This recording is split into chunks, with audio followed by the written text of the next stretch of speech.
তো চলে আসলাম বন্ধুরা আজকে আবার একটা ভিডিও নিয়ে তোমাদের সামনে। তো তোমরা সবাই কেমন আছো? আশা করি ভালো আছো, আর আমিও ভালো আছি। তো রান্নাঘরে চলে এসেছি আজকে রান্না করতে। আর কি গরম পড়েছে, আর কি বলবো তোমাদের বন্ধুরা, সাংঘাতিক গরম পড়েছে। দেখো রান্নাঘরে রান্না করতে গিয়ে ঘেমে চান হয়ে যাচ্ছে, ঘাম চোখে পড়ছে, মানে চোখ জ্বালা করছে, এত পরিমাণে গরম পড়েছে কি বলবো, তাকাতে পারছি না, টপ টপ করে ঘাম পড়ছে।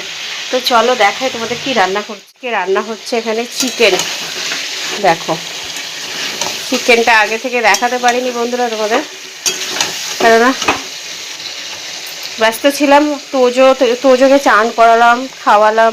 তোজো চলে গেছে ওই বাড়ি, মানে আমার শ্বশুর বাড়ি চলে গেছে, ওকে এসে নিয়ে গেছে ওর দাদা আর ওর ছোটকা।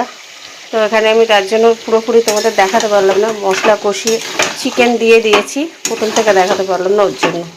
এখানে এই যে চিকেন বসিয়ে দিয়েছে, আলু কেটে আছে রাখা, টমেটো আছে, আর একটু পরে দিয়ে দেবো আলুটা। আর ঘরে চলো কি রান্না করেছি দেখায়। হ্যাঁ, মানে কি গরম পড়েছে, রোদ্দুর একদম মায়ের বাইরের রোদ্দুরটা দেখো।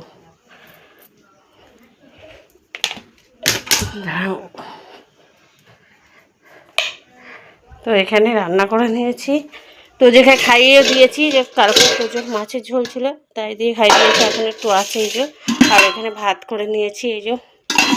আর এখানে করে নিয়েছি পুঁই শাক, ইলিশ মাছের মাথা, কুমড়ো আলু দিয়ে পুঁই শাক দিয়ে ঘ্যাট করে নিয়েছি এই যে।